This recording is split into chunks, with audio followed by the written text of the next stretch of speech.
Recording in progress. Haribol. This is 6 in the evening, no? I was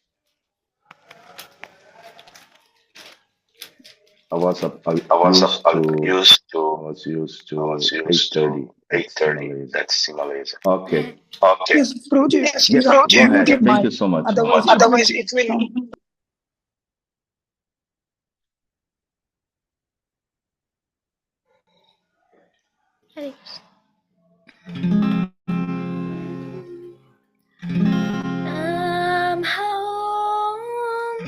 Vishnupadaya Krishna Prasthaya Bhutale Srimati Bhakti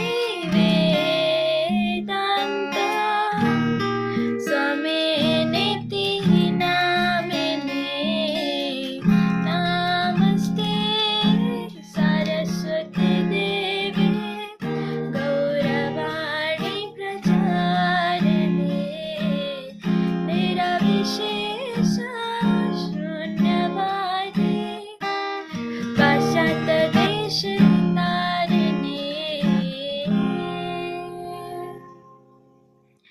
Jaya Radha Madhava Kunja Bihari Jaya Radha Madhava Kunja Bihari Jaya Radha Madhava Kunja Bihari Jaya Radha Madhava Kunja Bihari Gopi Jana Vallabha Girivaradhari Gopi Jana Vallabha Girivaradhari Yashodanandana Raja Jana Randana Yashodanandana Raja Jana Randana Yamuna Tiravanachari Yamuna Tiravanachari Jaya Radha Madhava Kunja Bihari Jaya Radha Madhava Kunja Bihari Jaya Radha Madhava Kunja Bihari Jaya Radha Madhava Kunja Bihari Jai Shri Krishna Chaitanya Prabhu Nityananda Shri Advaita Gadadhara Shivasari Gaura Bhakta Vrinda Jaya Shri Krishna Chaitanya Prabhu Nityananda Shri Advaita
Hare Krishna.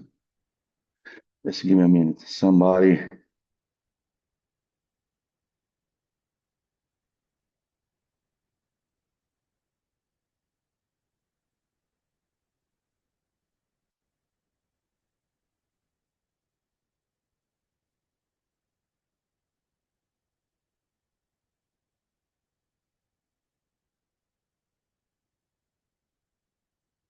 Stuff happening. Hare Krishna. Thank you, everybody. Sorry for this little interruption. This life comes at you hard. Yeah. My number, you can call me. It's not here. Or I will come later. No.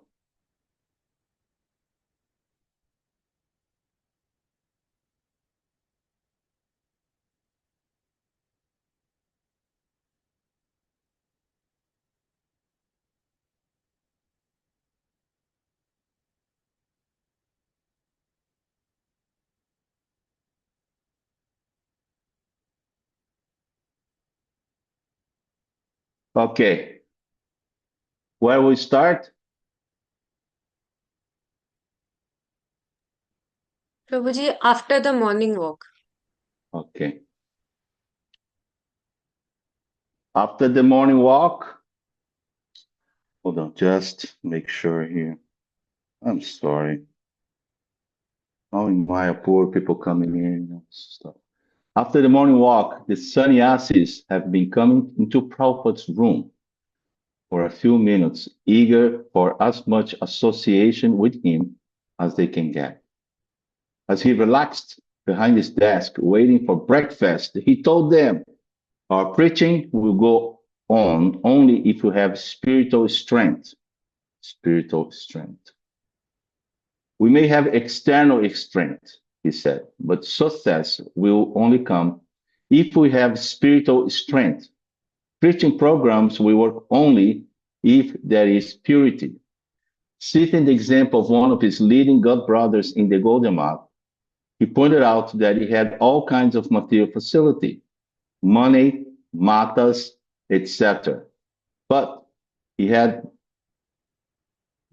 what had he done for spreading Krishna consciousness?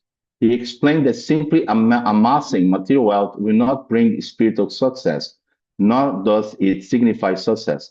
He gave the example of milk touched by a serpent. It looks like milk, but it is spoiled. How do we keep our spiritual strength? Prabhupada asked.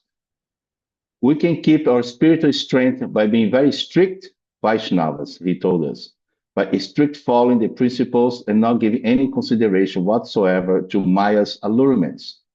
Maya is always trying to weaken us, he said, but if you think only of Krishna, we'll have spiritual strength. If we think of something else, then we'll have no transcendental potence. As always, Srila Prabhupada emphasized that we must remain strictly regulated and chant all our rounds every day. All GBC members are required to send in monthly reports to Srila Prabhupada. Satsvarup Maharaj sent his for 1 month of December from Santa Cruz, California.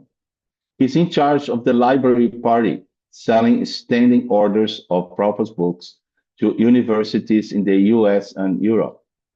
He and his group have been remarkably successful. They are now trying to approach public libraries, and he outlined his strategy in his letter. He also reported that many extremely favorable book reviews have been reviewed from professors. He wrote, they are praising your books in language more exalted than any of us disciples can praise. The reviews from Oxford are from one of the biggest linguist authorities in the world. All these amazing reviews are certainly one of the most important services in the library party.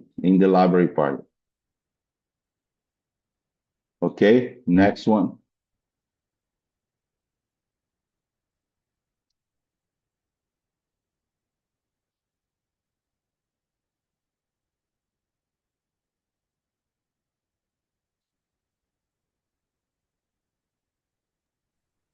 Tanushri Mata?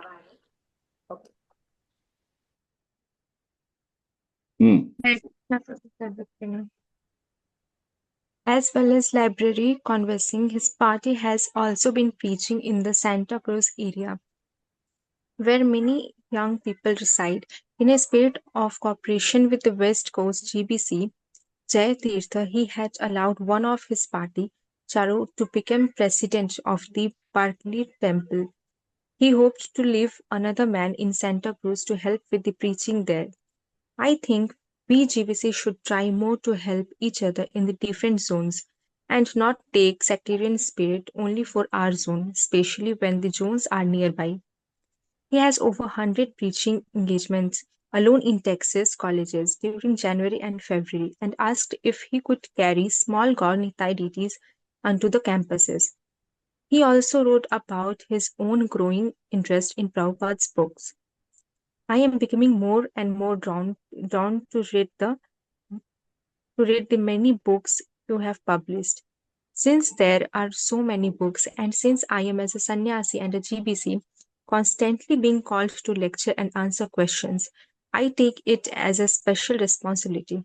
I have therefore been trying to read at least 3 hours a day and more whenever possible, although I try not to neglect management duties. In your books and tapes, I receive the greatest solace. Is this amount of time spent in reading excessive? Finally, he said that they are researching the possibility of having favorable scholars make recommendations for Prabhupada to receive the Nobel Prize for Literature. Prabhupada was happy to hear such Swarupa's lengthy report. He was especially pleased with their success in making standing orders and with the idea of placing his books in public libraries, which he said would be a great victory. He also considered the book reviews very important. In fact, his secretary always carries a file with all the latest reviews, which Prabhupada shows to visitors at every opportunity. He also appreciated Satswarupa's spirit of cooperation and told him everything should be done cooperatively. Our and yours are material conceptions and have no place in our Krishna consciousness movement. If the members of our movement are unable to cooperate, it will be very difficult to spread the mission of Lord Chaitanya. He did not approve of taking deities into classrooms, lest the students think as fanatics, and instead recommended a large picture of Gaur-Nitai. As for Satswarupa's reading schedule, Prabhupada approved wholeheartedly. Yes, as a sannyasi and GBC, your first duty is to read my books. Otherwise, how will you preach? In order to remain steadily fixed in Krishna consciousness, there must be a sound philosophical understanding. Otherwise, it will become only sentiment. Whenever you find time, please read my books. Shortly, we shall be introducing the system of examinations for those students who are ready for second initiation as well as sannyas. According to the degree, devotees will be expected to read and assimilate our different books. Our first business is this book distribution. There is no need of any other business. If book distribution is managed properly, pushed on with great enthusiasm and determination, and at the same time, if our men keep spiritually strong, then the whole world will become Krishna conscious. Radha Vallabh Das sent a letter from Los Angeles requesting Srila Prabhupada's advice about the new printing standard for Srimad Bhagavatam. Prabhupada's main concern is practicality. He advised him that the first consideration was cost effectiveness. He doesn't want the price unnecessarily increased. Scholarly appreciation is important, but more important is Krishna consciousness actually being put into practice. Similarly, he sees the Nectar of Instruction as a book of great worth because of its practical value. The devotees have been thinking it primarily a book for distribution with ISKCON. Thus, the small printing, Prabhupada, however, sees it as having a far wider audience. He expressed the same sentiment to Radha Vallabh that he impressed upon Tamal Krishna Maharaj a few days earlier. The nectar of instruction has come out very nice. It is very important and must be immediately read by all the devotees. In the near future, we shall introduce the Bhakti Sastri examination for second initiation, and this shall be one of the required books of study. Anyone who reads it will immediately understand what Krishna consciousness is. Some minister in Bombay recently asked me how to create morality among the students. Because the students are all vagabonds, if this book is introduced for study in these schools and colleges, it will give a clear idea of what morality actually is. It is a most important book. Prabhupada is also closely supervising revisions of his books and has approved for correcting printing and editorial mistakes in earlier editions. Radha Vallabh mentioned that on Harikesh's advice, the BBT has postponed reprinting the first canto of the Bhagavatam because Prabhupada was apparently not pleased with the standard of correction. Prabhupada confirmed this. I will have to see personally what are the mistakes in the synonyms and also how you intend to correct them. I was not satisfied with the corrections that were made before. I saw some changes which I did not approve. Nitai may correct whatever mistakes are there, but the corrected material must be sent to me for final approval. So, reprinting the volumes will have to wait until the mistakes are corrected and approved by me. In another package, Chadurani Dasi, chief BBT artist, sent some sketches of proposed paintings for an upcoming Bhagavatam production. Sri Prabhupada regularly receives sketches from the artist before allowing them to paint any scenes.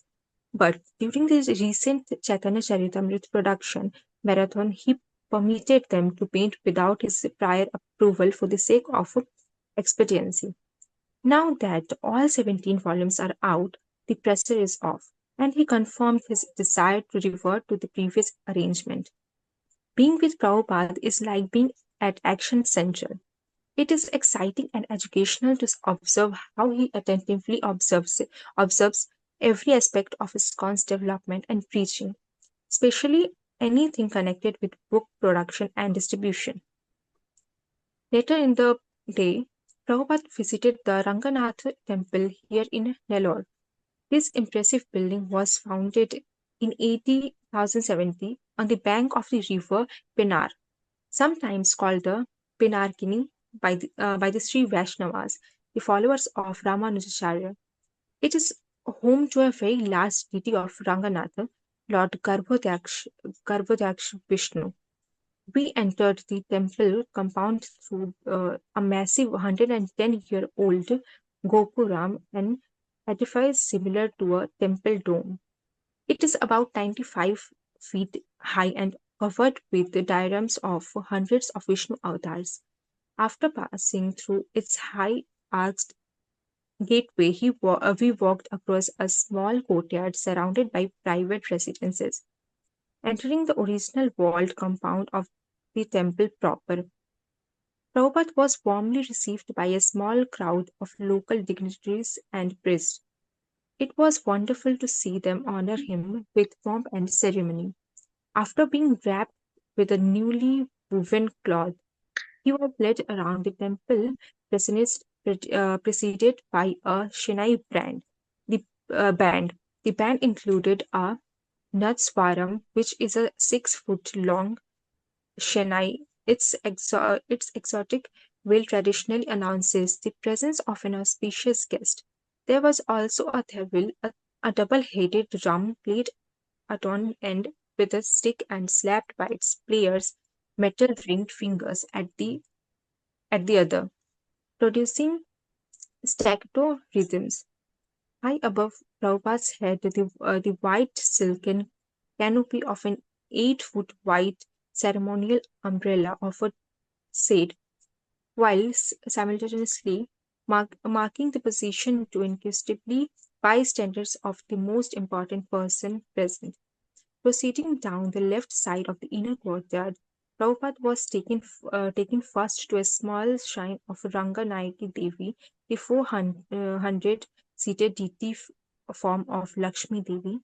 He was led next into the multi-mirrored room used for various festivals. Built in the 1930s, a gazebo structure stood in the center, its four columns covered in mirrors. The gazebo ceiling had a painting of baby Krishna sucking his toe. Beneath it, there was a sitting place for the deity. On the gazebo's four corners hung large glass balls for use as candle holders. The walls on the entire room were mirrored to a height of 8 feet, the rest of the walls being decorated with various colorful paintings of Vishnu and Krishna Lila. The main ceiling was covered in paintings of the Dasa avatars. Our guides explained that the mirrored room was built to enable people to see the deity from anywhere in the room. From there, Prabhupada was led into the main temple, its interior very majestic and imposing. Uneven floors of black stone and colored ceramic tiles accentuated its antiquity. Beams of solid rock running across the tops of about 80 or 90 equally substantial pillars supported the low stone slab ceiling. The pillars were spaced so closely together I got the impression of having ventured into a maze. There was a squared claustrophobic feel to the nave, and the lack of natural light in the inner chamber made me feel very insignificant indeed. After a parikrama of the deity room, the pujaris finally led Prabhupada into the sanctum sanctorium. We walked first through an ancient portal flanked by 6 feet high murtis of the Vaikuntha guardians Jai and Vijay. Then we passed under a small carving of Gaja Lakshmi, Lakshmi flanked by two elephants pouring water on her. We passed thick, heavy doors adorned with at least 30 or 40 heavy brass bells hanging from large metal rings. Inside a final arch of tarnished silver bore the symbols of the Vaishnava Sampradaya, Garuna, Lotus, Tilak, conch, and Hanuman. Ornamental snakes coiled around either side of the ark's underside. Passing through the archway to the innermost races, we finally came upon a 10 feet long deity of Garbhodaya Vishnu, lying resplendent on his back on his couch of Ananta Shesh. He wore a high-peaked silver helmet, and his long arms and lotus feet were covered with silver.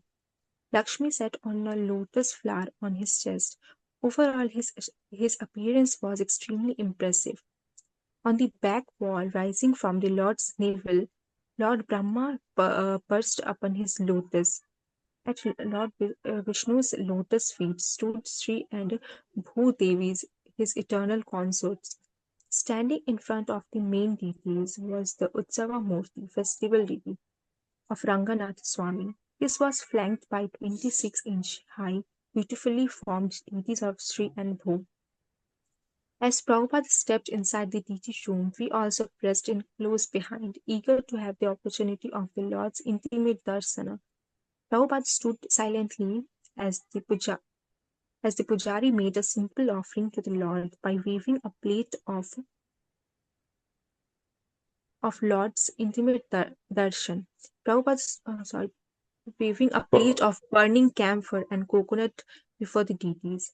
The pujari then distributed the blessings of the Supreme Lord by placing a helmet with miniature shoes of Vishnu on the top of it, first on Prabhupada's head and then on ours. We left the central temple, crossing to the other side of the compound, where Srila Prabhupada was shown yet another small house divided into two chambers. One room housed various palanquins for the use of the Utsava deities. Especially impressive was a golden palanquin built in the shape of Karuna. There were others in the shape of a swan, celestial serpent, an elephant, and a lion. The other inner chamber contained a shrine in which reposed deities of 17 alvars, personal forms of the paraphernalia of Vishnu, beginning with Ramanujacharya. After seeing all the deities, Prabhupada was given a seat of honor in a covered section of temple enclosure. We were then invited to perform kirtan, and all the locals joyfully joined in. A few minutes later, our host served us an excellent feast. It was done so quickly and efficiently that Prabhupada afterward commented that their management has been first class. He said he wanted us to learn how to manage things as nicely. It was an enjoyable visit, and Prabhupada was highly pleased. As we returned in the car, however, Tamal Krishna Maharaj sounded a black note. He mentioned that the temple was now in government hands, even though the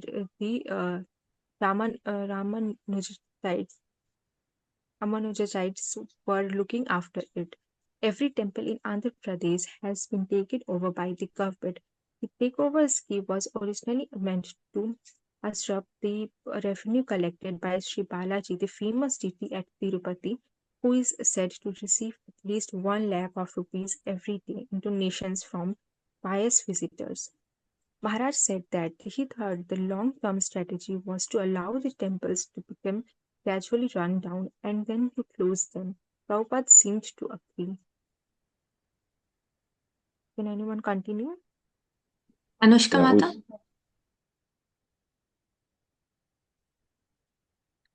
Anushka Mata? Khushbu Mata? Hare Krishna, shall I continue or Anushka Mata will? Okay, I No, will. Mataji, you continue. Okay. go ahead. The evening program was very good. And again, it was a maximum capacity turnout. Prabhupada continued his previous night's topic about atonement with the next 2 verses from the 6th canto. Maharaj Parikshit said, one may know that sinful activities is injurious for him because he actually sees that a criminal is punished by the government and rebuked by the people in journal, and because he hears from the scriptures and learned scholars that one is thrown into hellish condition in the next life for committing sinful acts.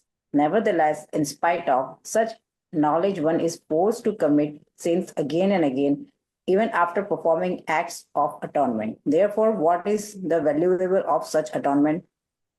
Sometimes one who is very alert so as not to commit sinful acts is victimized by sinful life again. I therefore consider this process of repeated sinning and atoning to be useless. It is like bathing of an elephant, for an elephant cleanses itself by taking a full bath, then throws dust over his head and body as soon as it returns to the land. The second shloka describing the bathing of the elephant is a favorite of Srila Prabhupada's.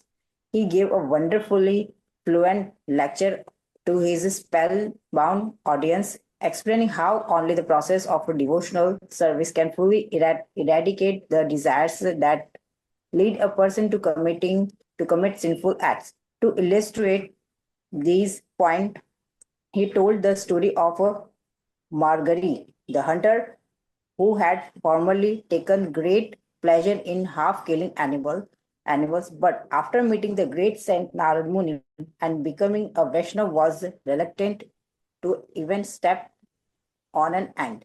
Although he stressed the performance of a tapasya as a necessity for spiritual advancement, he also acknowledged that in this age, concessions were required and given. Tapasya means beginning with the brahmacharya celibacy. We given the meaning of tapasya, austerity or voluntary rejection of a material enjoyment. I do not like to do something because it is not pleasing to me, but for the sake of advancement in spiritual life, I must have it.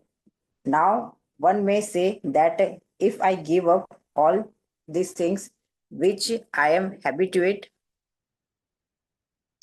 to, there will be some painful conditions. So, therefore, Bhagavad Gita has recommended to tolerate even though it is painful. It is not at all painful, but for those who are trying to practice in the beginning, it may be painful. Bhagavan Krishna is always advising that even it is painful, you must do it and tolerate it, sometimes to cure our disease. For example, a fever, we have to swallow very bitter quinine pills. But Sri Chaitanya Mahaprabhu, considering the people of this age Kali Yuga, he knew that people will not be able to tolerate even such a little pain for advancing in spiritual life. So he therefore recommended Hare Nam, Hare Nam, Hare Nam Eva Kevalam, Kalo Vanasteva Nasteva Nasteva Gatiranyata. The evening ended with another presentation of books, the New Life members, as the devotees showed a film and chanted Prabhupada returned by car to the house.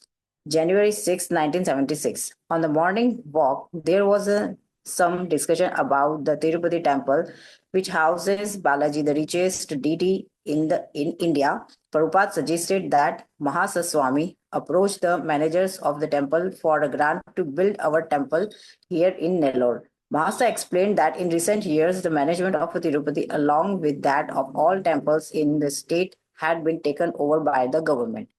This led to a long discussion whether our ISKCON temples could also be taken over. If they could, it would be only on the basis of their being Hindu temples. So Srila Prabhupada, in order to avoid any government interference, suggested that we register the temples as American property. Apart from that, he said, we are not Hindu. The word Hindu isn't in the Bhagavad Gita, and the teachings of Bhagavad Gita are for everyone, not just Hindus. Srila Prabhupada strongly emphasized this point and even said that he could go to the court to prove we are not Hindus. After the morning walk, the sannyasis gathered in Srila Prabhupada's room. Yashodanandan Maharaj showed him what he said was a Dwarka Shila, is a brown and white fleckered stone, and asked if it was all right to worship. It can be used as a paperweight. Prabhupada said unimpressed.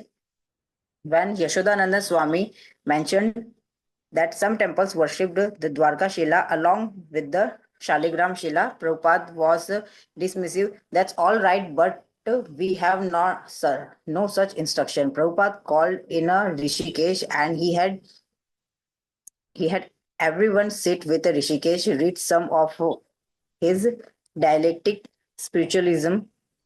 Last night, he had read to Prabhupada for 45 minutes, and Prabhupada was very pleased. Prabhupada said that the article should immediately be printed in BTG as well as be sent to Hansaduta for printing in German and Russian.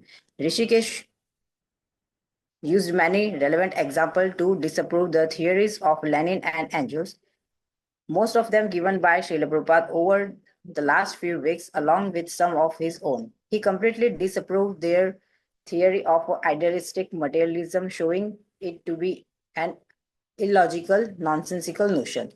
Encouraging further debate on the subject, Prabhupada said that there could be no question of a dialectic in discussion between materialists because all parties involved were imperfect. He challenged us that if they are indeed imperfect, what is the value of their discussion? He gave an example to illustrate the point. If children discuss some serious subject matter, what is the value? They are all children in the cradle of nature, that's all. Therefore, Preka Krina Mani, just like a children, sit down here, he has to sit down, then where is his freedom to discuss? Prakrish shares that you sit down here, don't go there. He has to accept. Then what is the value of discussion? Rishikesh continued to read aloud, explaining how food production is depend on God. Achidananda Swami pointed out that in Russia they don't have enough grains, yet the communities like to accuse the religions of withholding food of control the population. Prabhupada asked why they are having grain shortage, and I recalled that in the newspaper they had reported insufficient rainfall in the Eastern Bloc countries, forcing them to buy elsewhere.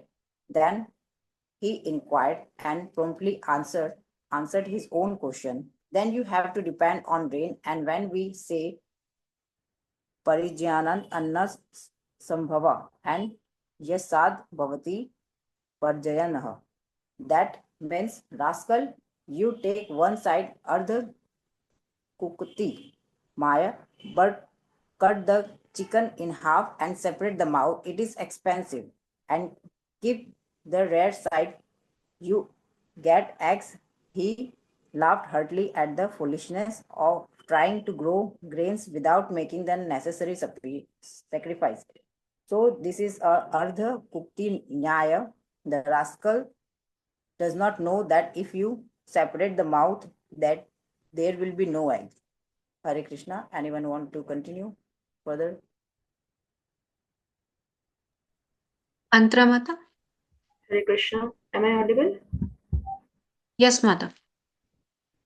Later in the morning, Prabhupada called in Tamala Krishna Goswami to formulate a plan he has been discussing over the last couple of days to raise the standard of the Brahmanas in ISKCON. He expressed concern that many of our men are not familiar with our books, especially here in India. The Smarta Brahmanas sometimes criticize us for our lack of spiritual understanding. He wants the level of ISKCON education improved and then tested by a system of examination, recognition being given to those who pass the different exams by awarding of titles.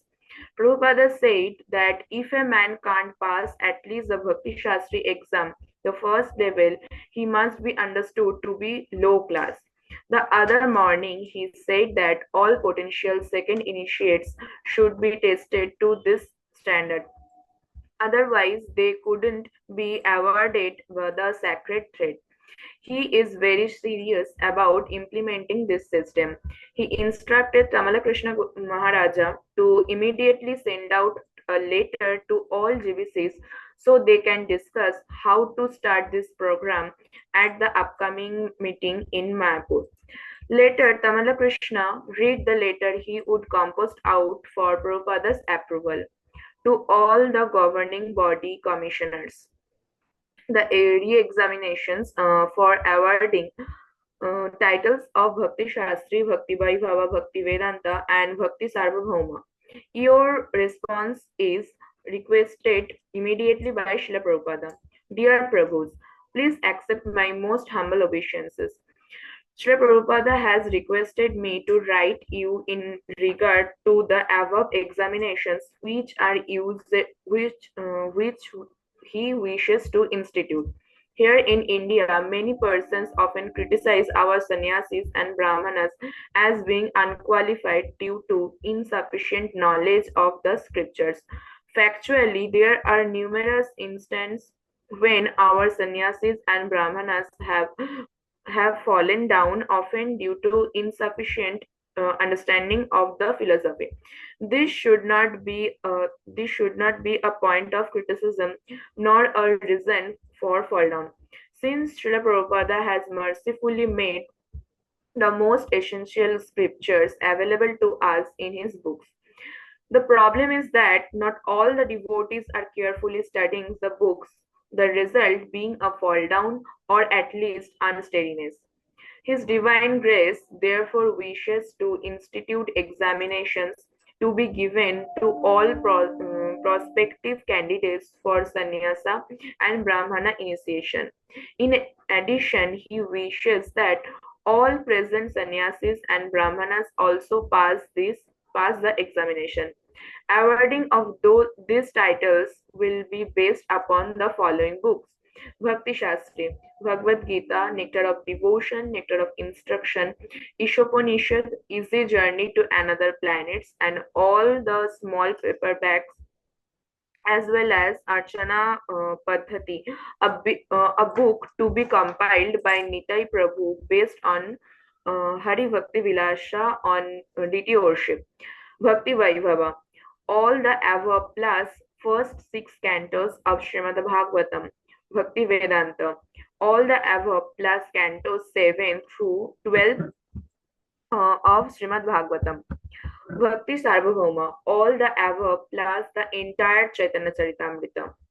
Anyone wishing to be initiated as a Brahmana will have to pass the Bhakti Shastri exam, and anyone wishing to take sannyasa will have to pass the Bhakti Vaibhava examination as well. This will prevent our society from degrading to the level of so many other institutions there, where in order to remain in the temple,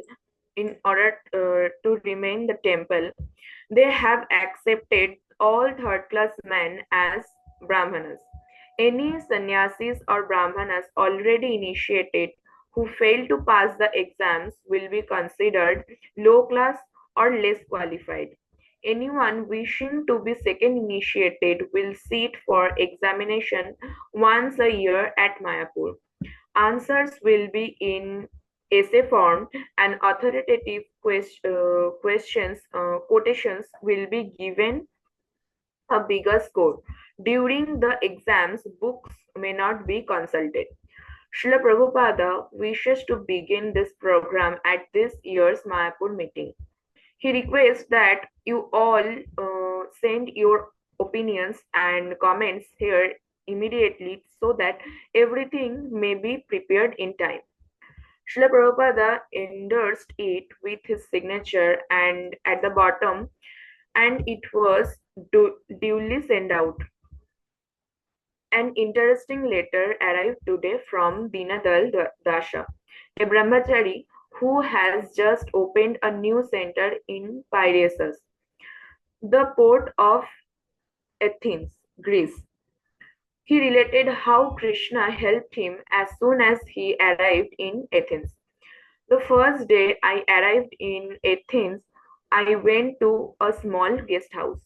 The owner of the house, an elderly woman of about 60, happily invited me in and gave me a room without question.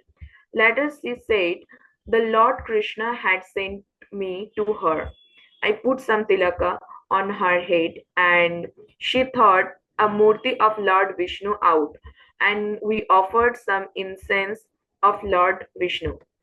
A few days later I told her I was leaving, and she said I could stay without charge if I wanted, and she invited me to come with her to her metaphysics group of about 40 people. The teacher of the group asked me to speak, and I told them about you, Lord Chaitanya and Lord Krishna. Everyone chanted Hare Krishna, Krishna Krishna, Hare Hare, Hare Rama, Rama Rama, Hare Hare. And they were interested in your books and back to Godhead. Should I continue? Anushka Mata?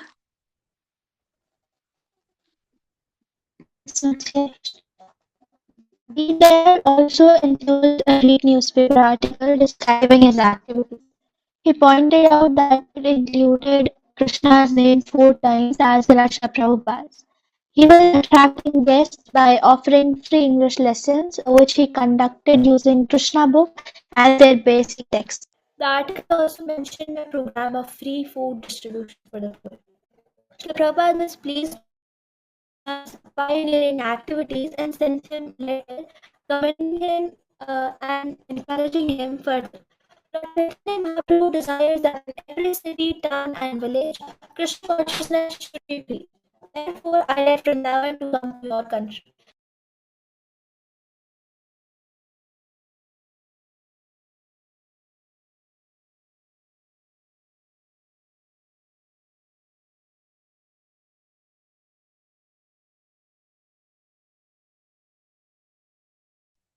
There's a sound problem.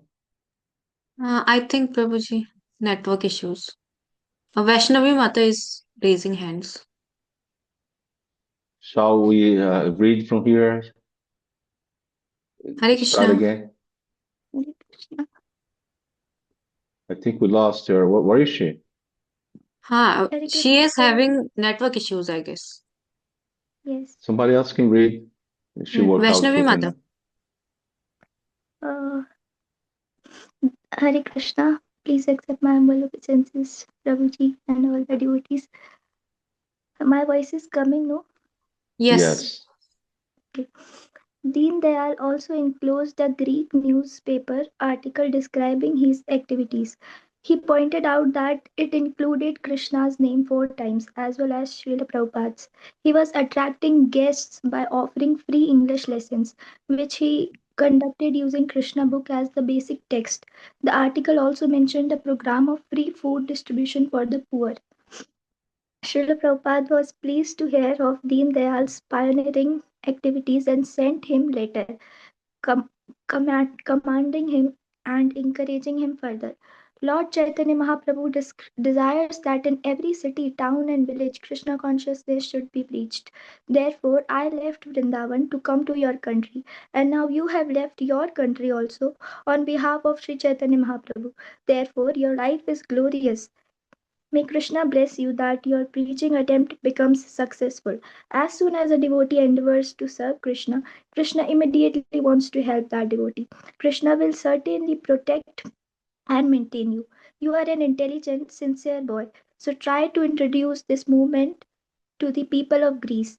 Everyone in the world is suffering, despite so many attempts on the part of the governments and planning commissions of the world. Still, the suffering continues. People are thinking that by more education, hospitals, food, and so many other things, they will become happy. But we actually have the ingredient which alone can make them satisfied, Krishna consciousness. So please deliver Krishna to everyone you meet. Sorry. Instruct them in the philosophy of Bhagavad Gita as it is. It is if it is possible to get our books translated into Greek, that will be very helpful for your preaching. In the meantime, as you are preaching for to intelligent persons such as the lawyer you met, they will be able to read English. So you can give them our English books. Prabhupada approved of his idea to introduce Krishna consciousness through the medium of teaching English based on the Krishna book. Coupled with chanting and prasadam distribution.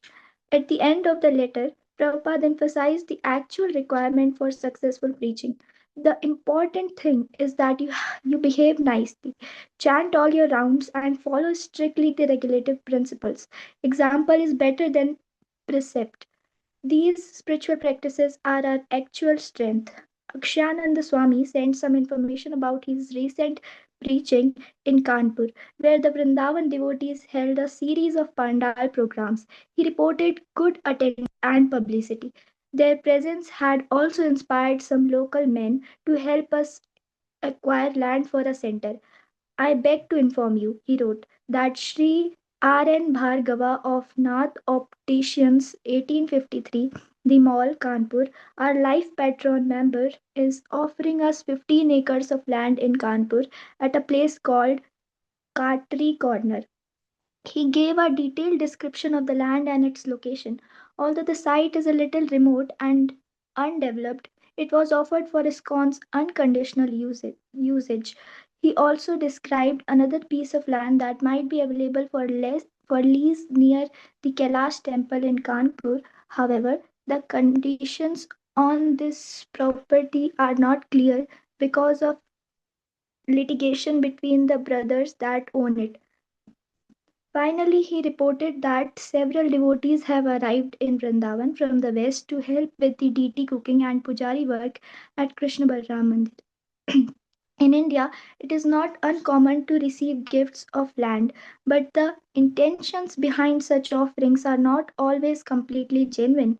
Srila Prabhupada appreciated Mr. Bhargav's offer because there were no strings attached. Regarding the land of Sri R.N. Bhargava, he wrote, since he is offering it to us for our unconditional use, why not take it? If there is possibility of developing the land, then we can take it.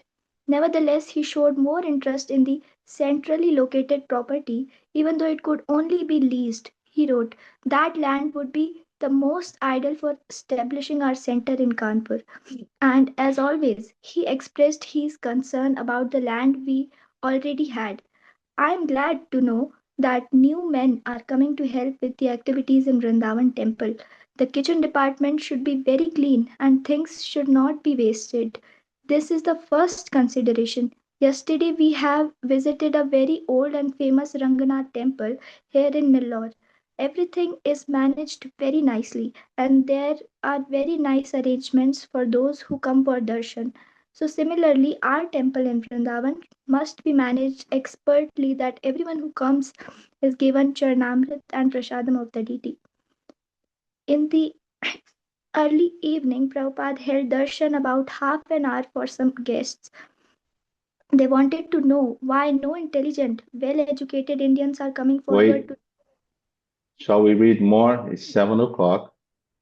I see Neha is ready for raising her hand. What do you think, Neha? We doing good? Prabhuji, 5 minutes are there. 5 minutes? Oh, Yes. my clock is different. Okay, we read the next thing. Okay, carry on, Mata. Sorry. In the early evening, Prabhupada held darshan about half an hour for some guests. They wanted to know why no intelligent, well-educated Indians are coming forward to join ISKCON and why only the Westerners are taking it up when it isn't even their culture. Prabhupada told them the Indians are too attached to family life, and he cited the example of M.K. Gandhi. This greatly surprised the guests, as Gandhi is generally revered throughout India as a great renunciate. How could he be an example of an attached person? Prabhupada skillfully broadened their perspective by explaining that Gandhi had been so attached to the concept of being Indian that he had to die before giving it up. He explained that this is the Grahamedi concept, identification with and attachment to one's own body. The immediate expansions of the body and the greater expansion one's nation. Whether the attachment is immediate or extended, the mentality of bodily identification is the same. The guests nodded appreciatively as they began to perceive that only Krishna consciousness can give real detachment. They could understand that it is not the property of India, universal principle that has nothing to do with nationality. Prabhupada went on to say that the one advantage Westerners have is that they are generally not as attached to their families as Indians, but lacking a positive alternative, they end up as hippies. Now, he said, I'm offering something positive, and so many men are coming. Prabhupada continued his evening Pandal lecture series from the 6th canto. केचित् केवलया भक्त्या वसुदेव परायणः अघाधुन्वन्ति कर्त्स्येन निहारम् इव Bhaskarah. Only a rare person, SB 6.1.15, only a rare person who has adopted complete, unalloyed devotional service to Krishna can uproot the weeds of sinful actions with no possibility that they will revive. He can do this simply by discharging devotional service, just as the sun can immediately dissipate fog by its rays. He stressed that Kechit means somebody, not just anybody. It does not refer to the karmis, jnanis, and yogis, but to those situated on the platform of Anyabhilashita Shunya, the mood of pure devotional service to Krishna. He told the packed audience that they should begin devotional service in the recommended way by hearing from an authorized source. This in turn will enable them to perform kirtan and preach, and by hearing and speaking about the Supreme, Lord Krishna can be conquered. He ended his long lecture with the same message of encouragement that seems to characterize his Indian preaching tours. Our miserable condition of life is due to our material attachment or pap, impious activities. Here it is confirmed, Kevalya Bhaktya Aghadhanvanti Kartsyena. Totally, you can kill all reaction of sinful activities, and a very good example is given here. Niharam iva bhaskarah. Nihara means fog. In the fog, you cannot see what is there in your front. But as soon as there is sunrise, immediately fog is dissipated. If you come to Krishna consciousness, the light is there. Therefore, the darkness of life is dissipated. So this Okay, movement Mata, is we given can stop it. to Thank you so much. Thank you, all of you. It's a wonderful association. My first reading here in Mayapur. So I'll take my leave. Anybody has anything? Want to say anything? Then no problem. Thank you so much. So next Wednesday we meet, and Sunday we'll resume the classes. That last Sunday I was exactly the time I was trying to get to the plane. Oh, it was so much. Okay. So thank you all. Hare Krishna.